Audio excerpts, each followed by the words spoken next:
Tenemos a Itziar Aguirre, actual viceconsejera de Hacienda del Gobierno vasco y previamente en la anterior legislatura fue directora de la Administración Tributaria del Gobierno vasco, que nos va a hablar sobre el presente y futuro del concierto económico en el marco de la colaboración y coordinación con el Estado en materia de estabilidad presupuestaria. Así que, eskerrik asko, Itziar, te damos paso.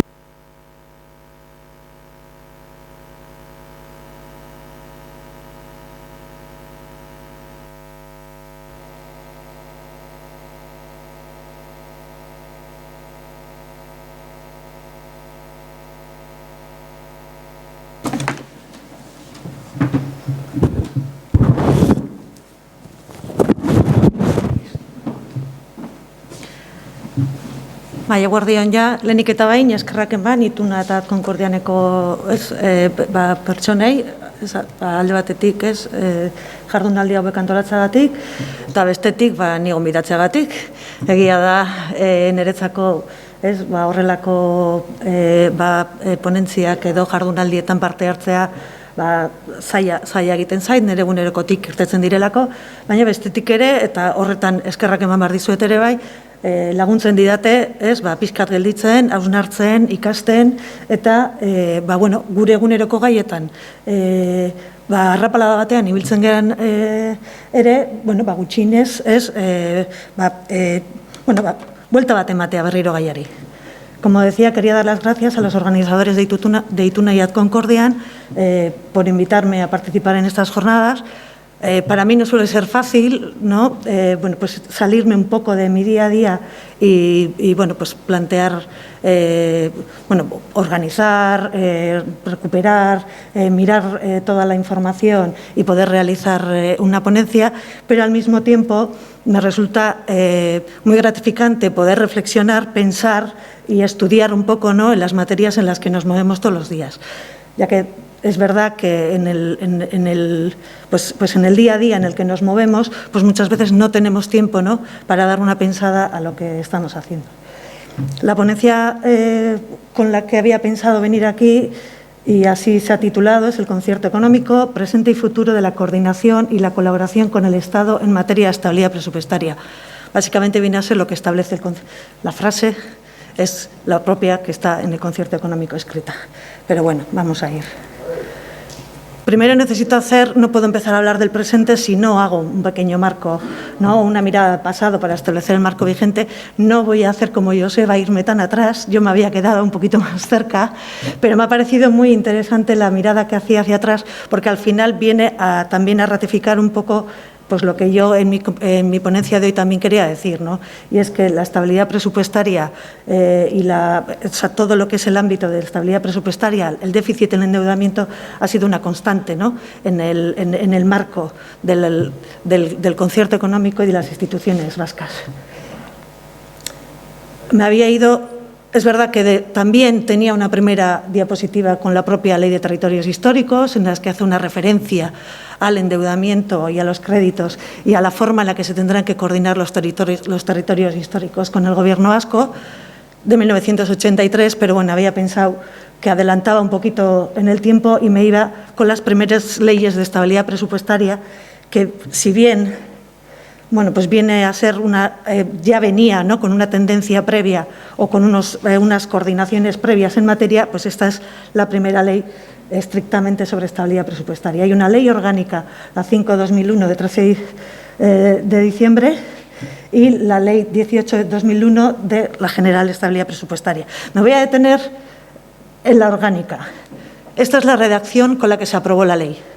Si veis, sin perjuicio de lo establecido en la presente ley, acerca las competencias del Consejo de Política Fiscal y Financiera en relación con el objetivo de estabilidad presupuestaria, regulado en el artículo 6, se establecerá un procedimiento que resulte adecuado a la naturaleza específica del régimen foral propio del País Vasco.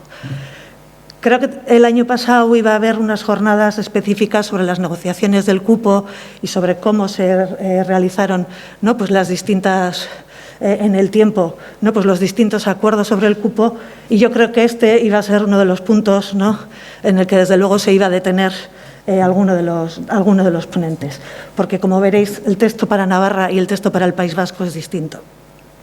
Y probablemente si efectivamente se realizan esas jornadas, pues estaría bien que nos pudiéramos detener en esta cuestión. Pero bueno, lo dejaré para esas jornadas y así lo tendremos un poco más abierto.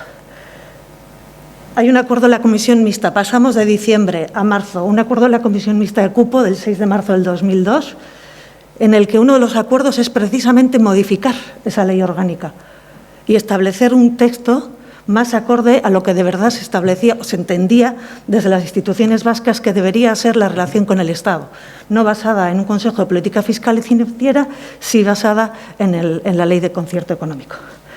Y, de hecho, así se hace. Hay una Ley Orgánica 4/2002 complementaria a la ley por la que se aprueba el concierto económico, que modifica la Ley Orgánica anterior. Nos vamos. En esa misma comisión mixta del 6 de marzo se aprueba un nuevo concierto económico, un texto completo en el que se incorporan unas disposiciones sobre la financiación, sobre ámbitos financieros, ya más concretos. En este caso hay dos artículos, el 48 y el 62, que hacen referencia específica a las relaciones financieras. En el artículo 48 pongo en amarillo País Vasco. ¿Por qué? Porque el propio artículo 48 establece que las relaciones financieras entre el Estado y el País Vasco tendrán los siguientes principios. El principio tercero será la coordinación y colaboración con el Estado en materia de estabilidad presupuestaria. Ya en el concierto económico, toda la historia que se venía haciendo anteriormente, en la ley del 2002, ya se fija y se establece, ¿no? Por lo tanto, es verdad que, de la forma en que decía Quique Lucas, ¿no?, pues las distintas versiones que podía haber, ¿no?, de la jurisprudencia o distintas sentencias, bueno, al final, cuando se acuerda esta ley entre el Estado y el País Vasco, pues ya se ratifica, ¿no? Entiendo que muchas de las discusiones teóricamente debieran quedar superadas.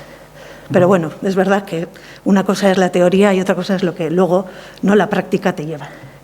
Y el artículo 62, en el que establece qué funciones son las funciones de la comisión mixta, y hay que recordar que la comisión mixta está en el Gobierno y las diputaciones forales, también como lo ha señalado antes. Y hay uno de los acuerdos, o una de las funciones de la comisión mixta, es acordar los compromisos de colaboración y coordinación en materia de estabilidad presupuestaria.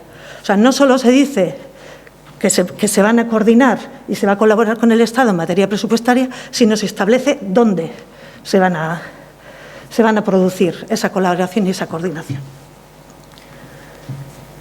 Seguido también vino una ley de aportaciones en la que la disposición adicional segunda establece que el Consejo Vasco de Finanzas Públicas acordará los objetivos de estabilidad presupuestaria de las instituciones públicas del País Vasco. Es decir, veníamos con una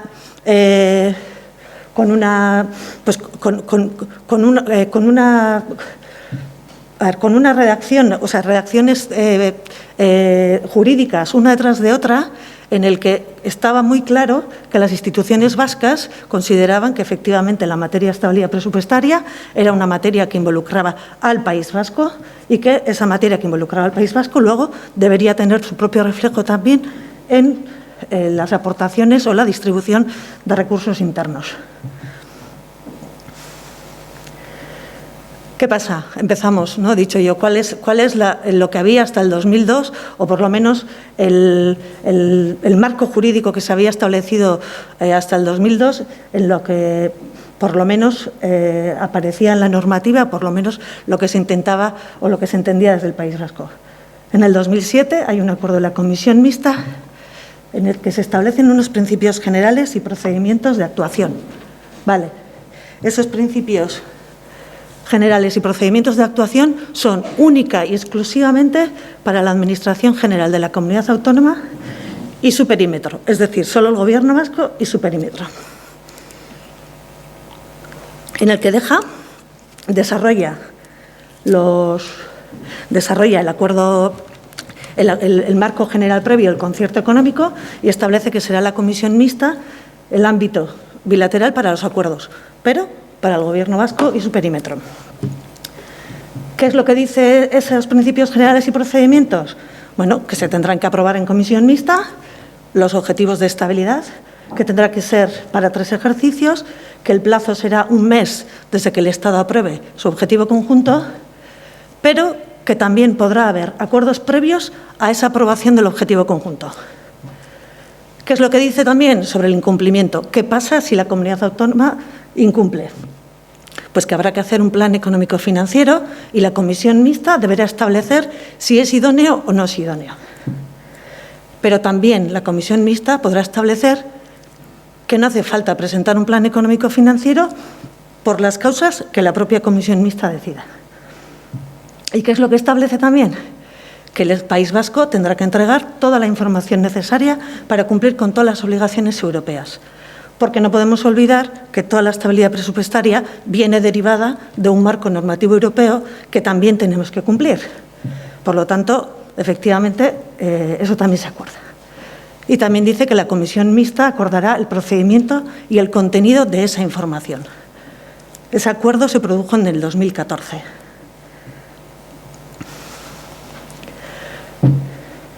...135 de la Constitución, ya lo hemos hablado más de una vez, no me voy a detener mucho. Quiero ver la redacción original, la redacción posterior, para ver cómo efectivamente, ¿no?, pues la modificación es sustancial y lo que hace es endurecer la normativa de estabilidad presupuestaria, pero en la propia Constitución, con lo cual lo convierte en mucho más complejo, ¿no?, pues en un momento dado como la crisis o el COVID, que lo pueda poder adaptarlo a las circunstancias que puedan darse en determinado momento. Vamos ya al 2012, en el que sale ya la Ley de Estabilidad Presupuestaria y Sostenibilidad Financiera, y aquí ya lo que sí tenemos es, donde antes solo teníamos estabilidad presupuestaria con un objetivo de déficit, se incorpora la sostenibilidad financiera con un objetivo de deuda y una regla de gasto, y el gasto, que es que el gasto no superará la tasa de referencia de crecimiento del PIB a medio plazo, con unas pequeñas cláusulas de escape también, que serían las inversiones financieramente sostenibles y los incrementos permanentes de recaudación. Nosotros teníamos un acuerdo para la estabilidad presupuestaria en el 2007. Siempre se ha entendido desde ese momento también que, a pesar de que no hay un acuerdo, ¿no?, de procedimientos sobre la sostenibilidad financiera y la regla de gasto, siempre se ha entendido que ese acuerdo abarcaba también, ¿no?, esos ámbitos, y por lo tanto, digamos que el propio acuerdo de los procedimientos y los principios se ha mantenido vigente, entendiéndolo adaptado a esta nueva realidad. Antes hacíamos referencia a la regulación de las administraciones, o sea, Quique por lo menos hacía referencia, ¿no?, a la clasificación SEC que realiza, ¿no?, el Estado, la propia Unión Europea, y que las diputaciones forales las ha situado en las corporaciones locales. Este artículo, muy similar, ha estado desde el principio. Esto no sale en el 2012 por primera vez. Es verdad que en ese momento sí que estableces que será el propio que establece el SEC. Pero bueno, de eso también es lo que pasa cuando hablas la última, que los distintos ponentes, pues bueno, han ido hablando del tema que le corresponde, o sea, del tema que les corresponden a ellos, pero que, sin embargo, si tú no los incluyes también, pues te deja un poco la exposición coja. Pero bueno, ya veis que la ley orgánica sí establece, ¿no?, la clasificación de dónde se integrarán cada una de las entidades, y en ellas, y lo hace refiriéndose al SEC. Y también es verdad que, como ha dicho Quique Lucas, hoy en día las diputaciones forales están clasificadas como corporaciones locales, en términos SEC.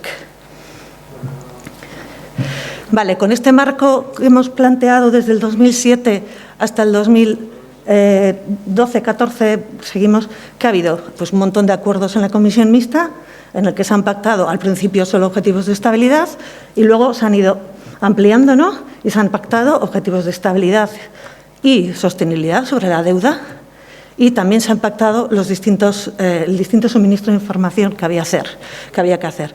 Es decir, el hecho de que esté en la comisión mixta, el hecho de que sea la comisión mixta aquella quien tiene que decidir, o que el sistema vasco pues tenga un ámbito específico, no significa que no se deben cumplir, ¿no?, o que no se deban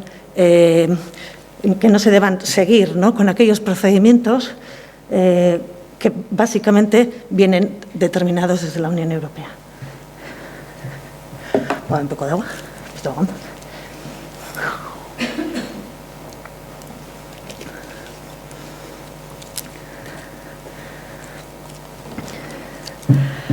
Este ha sido nuestro déficit y superávit en los últimos 15 años. Bien, yo creo que marca claramente cuáles han sido los momentos de crisis y cuáles venían pues, con un incremento de la situación, o sea, con una mejora en la situación económica. Ese 0,3 último que hay ahí al final sería, antes Diego ha hecho referencia, ¿no?, a aquellos acuerdos que pudieran tener, o sea, aquellas circunstancias, ¿no?, que hacían que el superávit de la comunidad autónoma se tuviera que dedicar a quitar deuda, ¿no? Ese 0,3 en realidad era un 1,5. Este es el momento en el que hubo el acuerdo de la Comisión Mixta de Concierto Económico, y por el acuerdo y por los distintos criterios contables, pues teóricamente en el acuerdo, o sea, teóricamente en los cierres de contabilidad nacional que se enviaban a Europa, ahí aparecía un 1,5. Sin embargo, el acuerdo establecía una serie de características que hacían que el superávit real fuera 0,3. Pero bueno, ya ves, esta ha sido la senda del País Vasco. Y este es el crecimiento de la deuda que ha tenido el País Vasco. En rojo, el Gobierno vasco y su perímetro. En azul, las diputaciones forales, y en verde, las entidades locales. Me ha quedado más pequeñito el de las entidades locales porque no tenía un criterio SEC para seguir y me interesaba tener toda la senda. Pero bueno, al final se ve dónde quedan, ¿no?, cada una de las instituciones. Hay que ver, ¿no? ¿Verdad?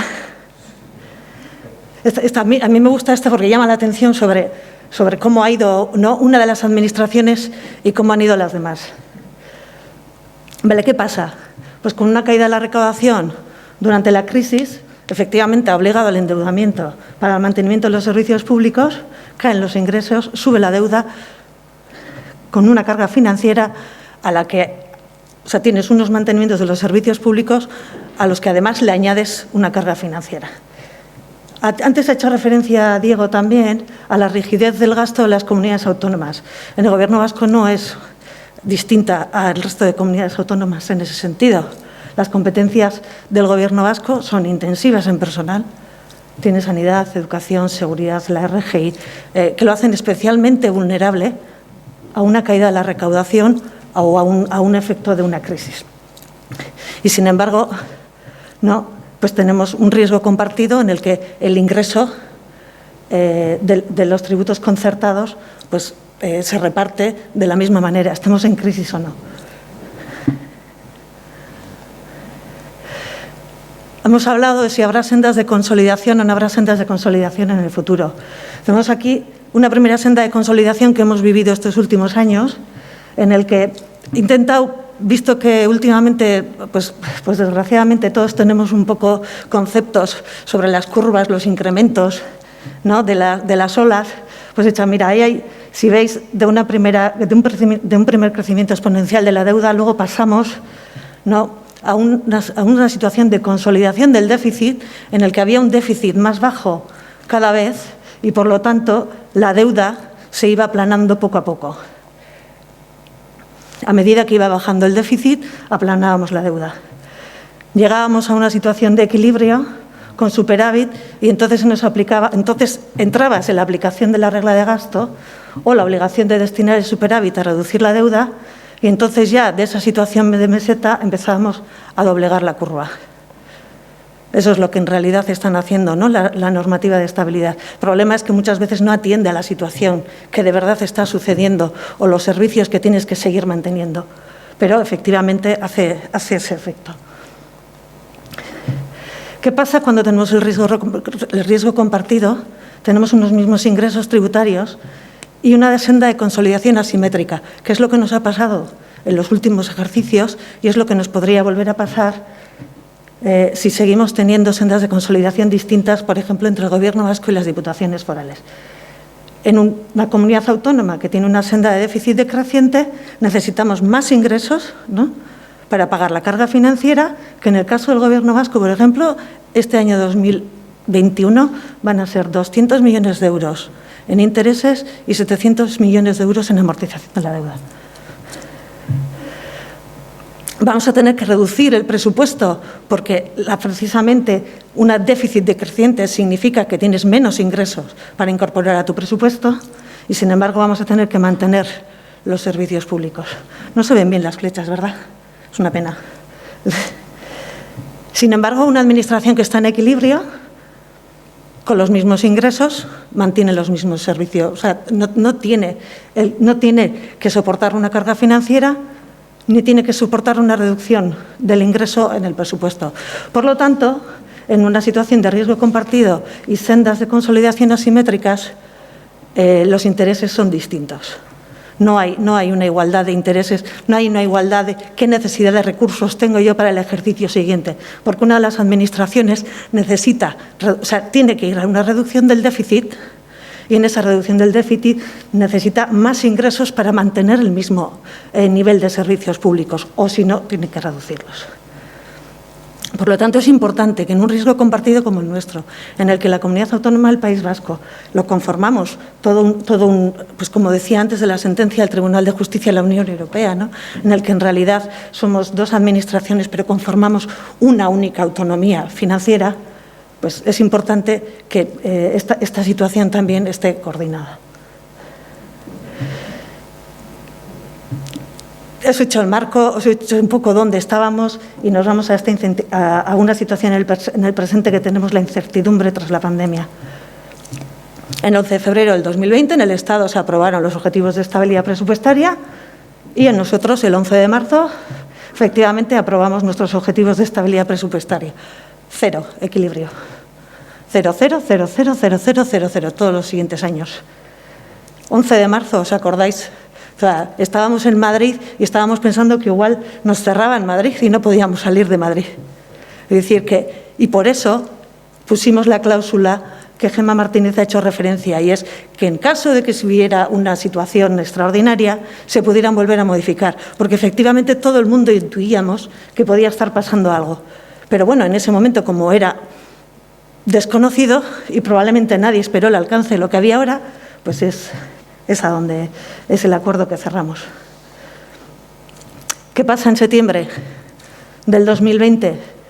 Los objetivos de déficit se convierten en el 2,6 menos 2,2, no se cierran 2022 y 2023 y por primera vez, y como antes también han hecho referencia, se establecen unos objetivos de estabilidad presupuestaria para las diputaciones forales. Lo vamos a llamar tasas de referencia por el virus, como ya han hecho referencia antes también, la suspensión de las reglas fiscales no deja que, no admite, en realidad no hay objetivos de estabilidad presupuestaria. Por lo tanto, y así se hizo en la comisión mixta también, se hizo expresa mención a que estos objetivos de estabilidad presupuestaria eran tasas de referencia. En este acuerdo, lo que sí dice el acuerdo es que las diputaciones forales no serán consideradas entidades locales a efectos de estabilidad presupuestaria.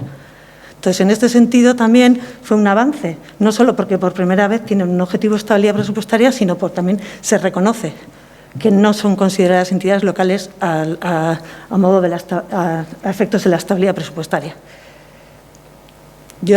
Es verdad que el acuerdo se adopta en un momento, ¿no?, pues, de crisis pandémica tremenda, con unos objetivos de estabilidad que en realidad estarían suspendidos.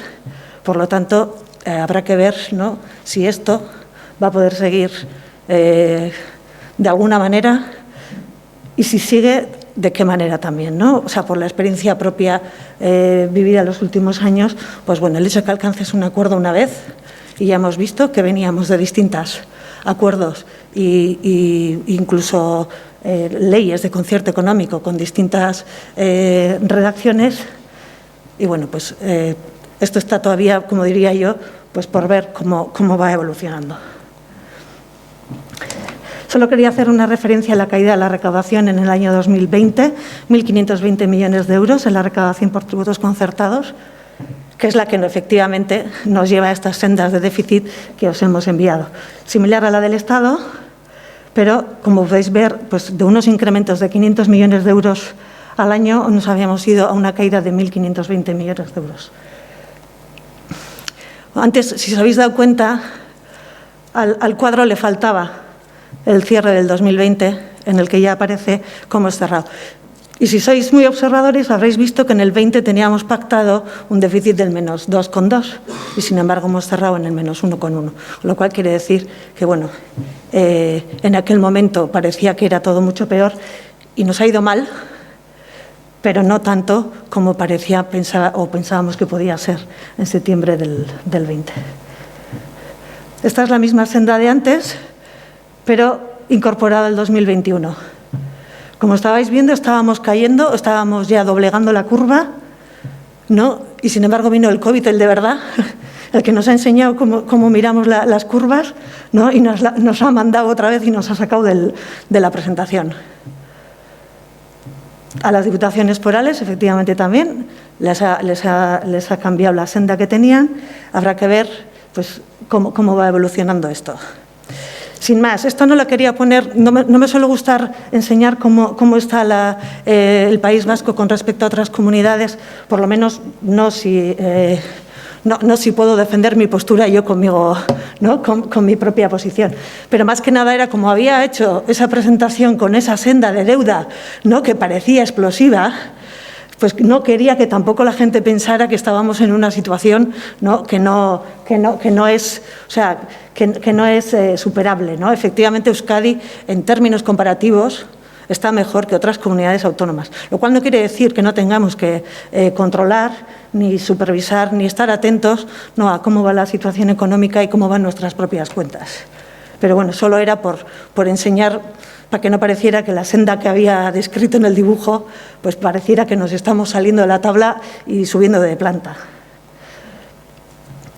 Tenemos un futuro, otra vez, hacia una nueva senda de consolidación en el déficit. Antes han estado hablando que efectivamente habrá que volver a meter al genio en la... ¿no? O que efectivamente habrá que ver qué otras nuevas reglas fiscales se establecen en Europa o cómo, pero ¿qué es lo que va a pasar a futuro? Este es el programa de estabilidad del Estado, el que ha presentado Europa. Dice, en el 2021 tenemos las comunidades autónomas y espera que cerremos con un menos 0,7. Tú dices, hombre, habíamos cerrado nosotros un 2,2 y hemos cerrado en el 20 con un menos 1,1, con una caída de ingresos de 1.520 millones de euros en la recaudación, en el que no vamos a recuperar nuestra recaudación otra vez, por lo menos hasta el 2023, pues parece que establecer una caída, o sea, establecer un déficit del menos 0,7, pues no va a ser posible, ¿no? Para el 2022, 23 y 24 establece otra vez una nueva senda de reducción del déficit. Se hablaba antes de cómo aplanábamos la curva. Pues parece, ¿no?, que efectivamente es hacia donde se quiere ir, ¿no? Pero claro, si empezamos del menos 1,1, si tiene que ser así, en el 2022 vamos a bajar del menos 1,1 al 0,6. Aquí ya le veo a Diego Martínez decir que no. Efectivamente, una reducción del déficit de ese porcentaje supondría, o sea, planteado así, supondría efectivamente un parón en la administración pública, porque no tenemos los ingresos suficientes para soportar el mantenimiento de los servicios que estamos prestando ahora mismo al mismo nivel. Por lo tanto, ¿qué es lo que tenemos que hacer? Un nuevo acuerdo de comisión mixta para adoptar los nuevos objetivos en materia de estabilidad. Tendrán que ser, todavía se desconoce si el Estado piensa hacer esta misma senda, la piensa plantear para todas las comunidades autónomas, si piensa establecer distintas sendas o para las comunidades autónomas. Tendrá que resolver en el 2022, que ha puesto para todas las comunidades autónomas en el menos 0,6, tendrá que resolver en el 2022 cómo